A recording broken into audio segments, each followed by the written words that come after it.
Dios les bendiga. Un hermoso privilegio estar con ustedes una vez más, siguiendo la serie que nos empeñamos realizar en el libro de Gálatas. Una epístola del apóstol Pablo que en cierta manera desnudará muchas situaciones que en la actualidad se cometen y que no deben de hacerse en la iglesia del Señor Jesucristo. La última vez que nos reunimos en sesión, pudimos apreciar a un Pablo con una tremenda convicción que el evangelio que predicaba no era de hombre. Y como no provenía de hombre, venía de la revelación de Dios en Jesucristo para el apóstol Pablo. Señalaba él que definitivamente no había podido subir a preguntar a los que tenían renombre porque él era una persona que en el pasado había perseguido y asolado a la iglesia y por tanto ya ampliamos lo que nos enseña la Biblia, que nadie le quería tener contacto con él y salvo Bernabé es el único que lo lleva delante de los apóstoles. En ese orden de ideas nos quedamos en el versículo 16. Pero quiero leer versos 15 y 16 para poder comprender el 17, porque la predicación de ahora, o el estudio de ahora, tiene mucha relación y dijéramos que es una segunda parte de lo tratado en la reunión pasada. Versículo 15 entonces de Gálatas 1, pero cuando agradó a Dios que me apartó desde el vientre de mi madre y me llamó por su gracia, revelar a su Hijo en mí, para que yo le predicase entre los gentiles, no consulté enseguida con carne y sangre. Ahí nos quedamos. Pero dice el 17, ni subí a Jerusalén a los que eran apóstoles antes que yo, sino que fui a Arabia y volví de nuevo a Damasco. A ver, vea qué interesante acá. Él está señalando claramente que no subió a Jerusalén, es decir, no fue con los apóstoles. Y agrada un poquito esto. Él hace un reconocimiento de los apóstoles que fueron antes que yo. Me fascina esto. Esto aparte de que muestra humildad, que demuestra sencillez, está demostrando el reconocimiento a los apóstoles. Ellos eran antes que yo. Conforme a la Escritura, los mayores a nuestra fe o de nuestra fe son todas aquellas personas que nos lideran, que nos guían, que nos pastorean. Y a veces nosotros logramos en el amor de Jesús crecer. Dios tiene un don, tiene un talento o un ministerio que nos permite crecer tanto igual o a veces se ve más grande que nuestros pastores. Pero nosotros, aunque tengamos un ministerio más grande en el sentido humano, debemos continuar reconociendo que aquellas personas tienen mayor experiencia que nosotros, han vivido más que nosotros. Es como sucede con los hijos. Los hijos vienen y su papá, su mamá son el todo para ellos en lo que son pequeños, llegan a la etapa de la adolescencia y ya no son todo, ya ven que tienen errores, ya quieren pensar diferentes a ellos y cuando ya están grandes creen que saben todo lo que los papás saben. Y yo debo decir que muchas veces podría ser cierto, pero la mayoría de veces no lo es. La mayoría de veces aquel padre, aquella madre que han seguido creciendo, que han seguido viviendo, acumularán experiencias superiores a las que los jóvenes están teniendo. Y eso es lo que está haciendo Pablo. Reconocer simplemente que aunque él es apóstol ahora por el Señor, de todas formas reconoce el apostolado de los que fueron antes. Así que él es humilde, es muy sencillo, pero también da reconocimiento a los apóstoles anteriores. Vuelvo a repetir, ni subí a Jerusalén a los que eran apóstoles antes que yo, sino que fui a Arabia y volví de nuevo a Damasco. ¿Qué fue lo que hizo él? Irse al desierto de Arabia. ¿A qué fue Pablo? ¿A qué se dirigió Pablo? Díganme ustedes. El verso 18. Después, pasados 3 años, subí a Jerusalén para ver a Pedro y permanecí con él 15 días. Me gusta mucho esto. Se fue por 3 años. Bueno, perdón, dice acá, volvió a Damasco y pasados 3 años de estar ahí en Damasco, subió a Jerusalén a ver a Pedro. Ahora, esto tiene una razón de ser. ¿Por qué a Pedro? Pedro era uno de los 3 que tenía renombre dentro de la iglesia. Tenían una reputación especial. Recordemos que Jesucristo los llevaba a Pedro, Juan y Jacobo siempre con él, y a esto se les permitió ver ciertas cosas muy específicas del ministerio del Señor Jesucristo. Pero también Pedro era el único que había iniciado como apóstol un ministerio que permitía predicar a los gentiles. Esto es algo que va a unificar, y por eso es mencionado acá Pedro. Quiero que lo comprendan bien. El asunto es que Pedro era alguien que había recibido de parte de Dios el llevar el mensaje a los gentiles. Capítulo 10 de Hechos, allí a la casa de Cornelio. Pero antes ya el Señor le está mostrando, ustedes recordarán que en ese capítulo 10 resulta de que también Pedro es enviado y Dios le dice, no llames inmundo a lo que yo he limpiado, después de haberle hecho una visión, un éxtasis, dice él, en el que se le mostraron muchos animales y le dijo Dios, mata y come, y él dijo, no, nunca ha entrado en mi boca animal inmundo, y Dios le dice, no llames inmundo lo que he limpiado. Y eso lo decía el Señor por los gentiles, porque el judío no entraba en casa de gentil, el judío no comía con gentil, así que Pablo espera 3 años y luego entonces ya sube a Jerusalén a ver a Pedro. Y lo que estuvo con Pedro fueron 15 días.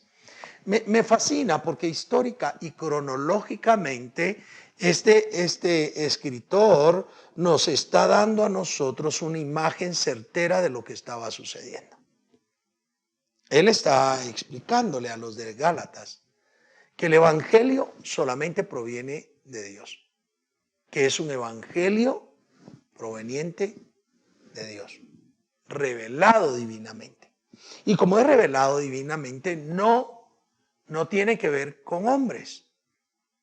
Y por eso menciona a Pedro, que era uno de los que tenía reputación de apóstol y también reputación especial dentro de los 3 que andaban con Jesús, y reputación especial porque había ido con los gentiles y había predicado, y es el que lleva el informe que al predicarle a los gentiles también el Espíritu Santo les da la glasolalia, el hablar nuevas lenguas. Entonces encontramos acá verso 19, pero no vi a ningún otro de los apóstoles, sino a Jacobo, el hermano del Señor. O sea, vio a Pedro, no vio a nadie más, sino a Jacobo. Ahora, expliquemos esto.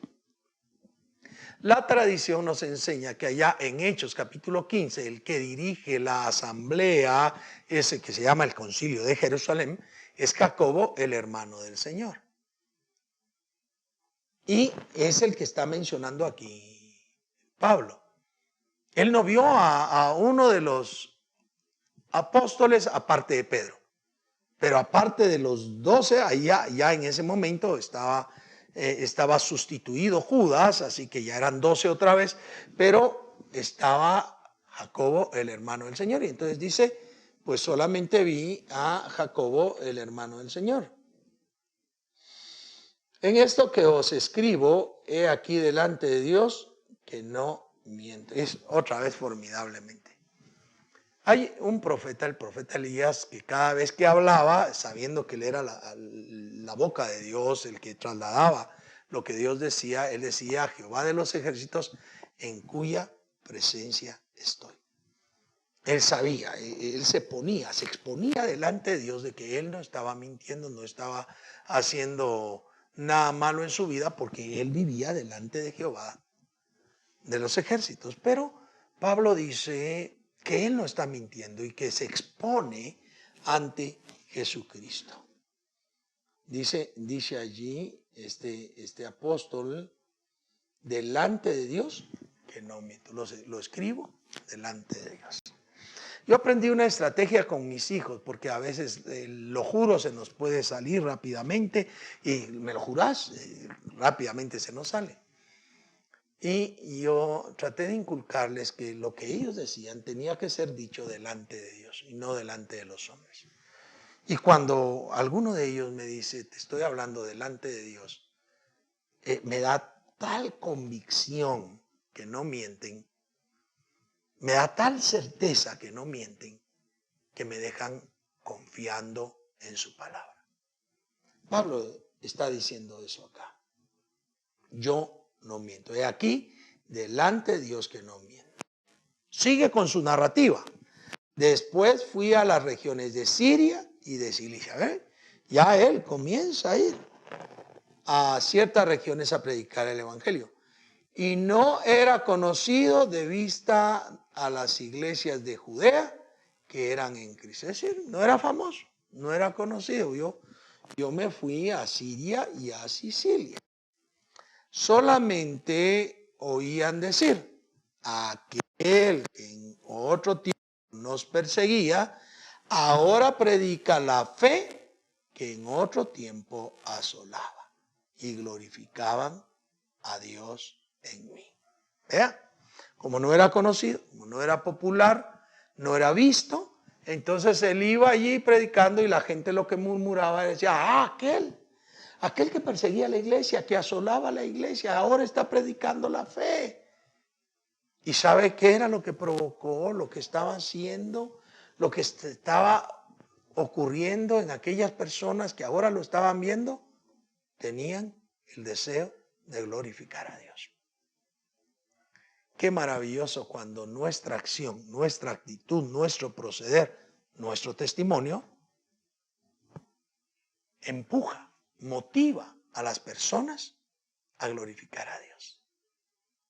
Y eso, queridos hermanos y hermanas, es algo maravilloso que el apóstol Pablo pone en el tapete. El evangelio que les estoy predicando no es de hombre, es de Dios. El evangelio que les estoy predicando no es un evangelio que tenga que entenderse como consultado a hombres, porque me lo reveló el Padre por medio de Jesucristo. No fui a Jerusalén, no consulté a los apóstoles, solamente estuve con Pedro 15 días y a los demás no los vi, y solamente pude ver a Jacobo, el hermano del Señor. Me fui a Arabia, regresé a Damasco y después de 3 años entonces fue que subí a ver a Pedro. Pero la esencia es que todo su testimonio, toda la persecución que él había hecho para con la iglesia, ahora la estaba realizando en cuanto a la predicación del evangelio. Esto me recuerda a mí una frase. Hubo una serie que llamó muchísimo la atención a muchas personas, una serie que tardó 8 años. El nombre era Games of Thrones. Y al final de la serie, hay una persona que está siendo coronada rey y nombra como su principal consejero a alguien que tiene por convicción que ha hecho tantas cosas malas que ha destruido todo lo que él toca. Y cuando el rey lo nombra como su ayudante, su principal ayudante, le dice, he pasado destruyendo toda la vida las cosas. Y entonces se lo recuerda a alguien más, al que está siendo coronado rey. Y este le dice, bueno, así como se pasó destruyendo todas las cosas, el resto de su vida las pasará resolviendo, construyendo. Y es cierto, Pablo había sido perseguidor de la iglesia. Pablo había sido el destructor de la iglesia, el asolador de la iglesia. Y después del encuentro con Jesucristo, el resto de vida lo pasó resolviendo todos los problemas que él había generado, todos los problemas que él había suscitado. Miren ese ejemplo maravilloso, porque muchos nos convertimos al Señor Jesucristo, Él nos perdona, Dios nos perdona, y nosotros como que nada. ¿Y qué tal si nosotros podemos tomar el ejemplo de Pablo y comenzar a vivir desde que somos cristianos evangélicos a resolver todo aquello malo que nosotros hicimos, a actuar diferente? Si éramos orgullosos, pendencieros, ahora ya no vamos a ser orgullosos ni pendencieros. Si éramos ladrones, no hay que ser ladrón. De hecho, la Biblia dice, el que era ladrón no robe más. El que era mentiroso no mienta más. Es que el haber encontrado al Evangelio revelado por el Padre a través de nuestro Señor Jesucristo es un parteaguas. Las cosas viejas pasaron y comenzamos a tener una construcción de una vida nueva, a tener nuevas obras, a tener nueva forma de proceder, nueva forma de pensar, nueva forma de conducirnos y no conformarnos al siglo presente viciado, lleno de maldad, lleno de egoísmo, lleno de situaciones malas. Así que en todo el testimonio del escritor sagrado a Gálatas, podemos nosotros aprender la necesidad que el Evangelio, siendo revelado por Dios, debe haber causado una transformación completa, tan radical como se miden los años del año 0 en adelante para nuestros tiempos y del 0 para atrás en los tiempos anteriores. Pero hay muchas personas que pueden asistir a la congregación, cantar, alabar al Señor, oír la palabra, decir aménes y lastimosamente seguir viviendo como eran antes y que no se les note transformación. Pero el Evangelio de Dios cuando llega a nuestras vidas, cuando nos es anunciado y verdaderamente trastoca nuestro ser, nos transforma. Y en esa transformación comenzamos a dejar atrás todo el pecado, el contenido, todas las acciones pecaminosas y comenzamos a construir una nueva vida porque en nosotros se está formando Jesucristo, la imagen misma del Señor Jesucristo. Así que yo quiero que ustedes aprecien esto, queridos hermanos y hermanas. Cuando la pasada sesión y esta tratamos estos versículos importantes, no nos queda más, no podemos nosotros dar vuelta atrás que el llamado primario es que siendo que hemos conocido el Evangelio, siendo que el Evangelio es Jesucristo que perdona nuestros pecados y ha sido revelado, nosotros debemos de tener una transformación radical en nuestro pensamiento, en nuestro corazón y en nuestra acción. Y no podemos seguir iguales.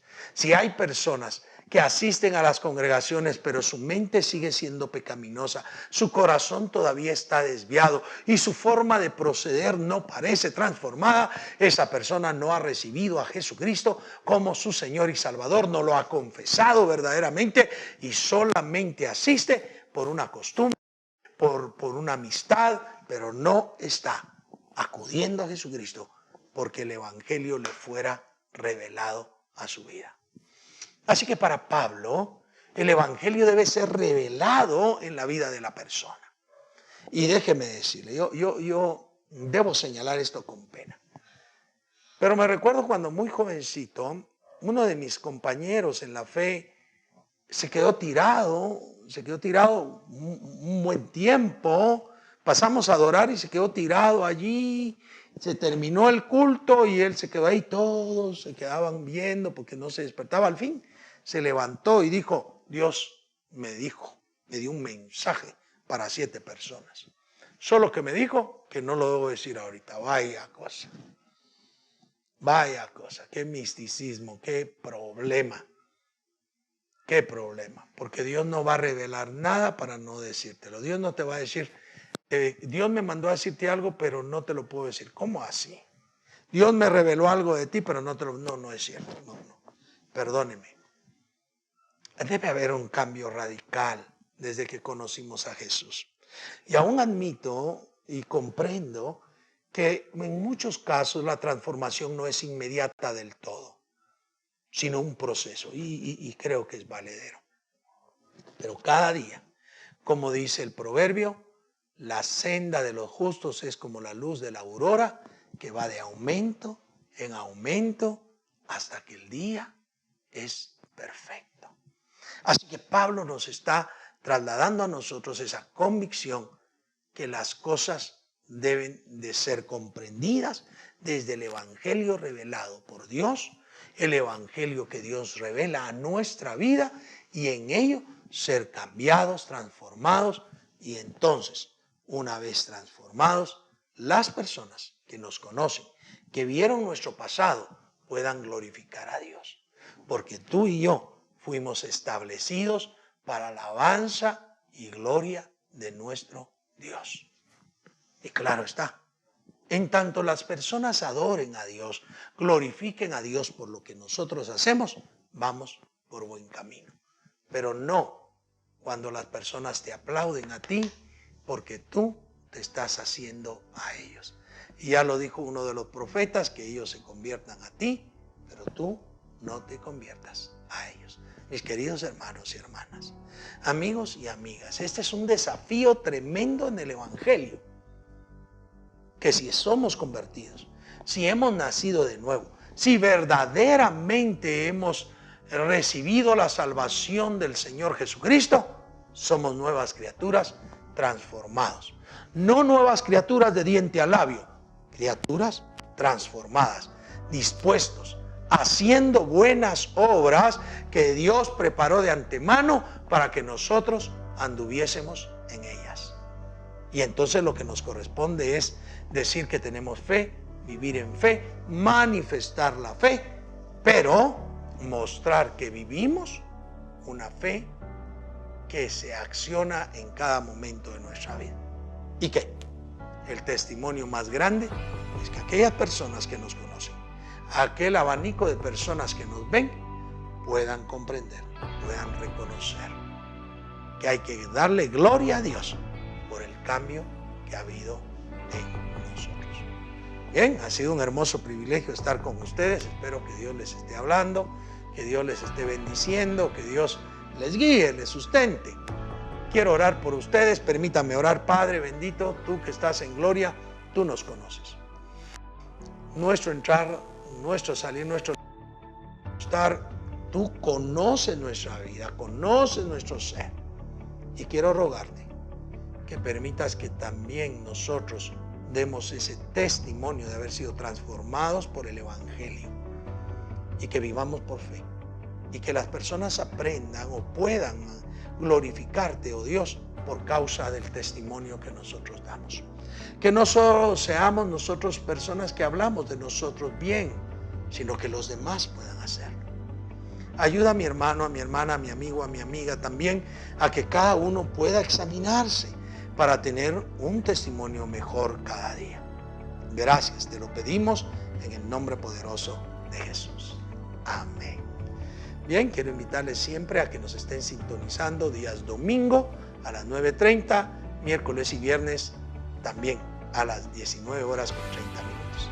Ha sido un hermoso privilegio. Dios los bendiga, Dios los guarde. Hasta la próxima.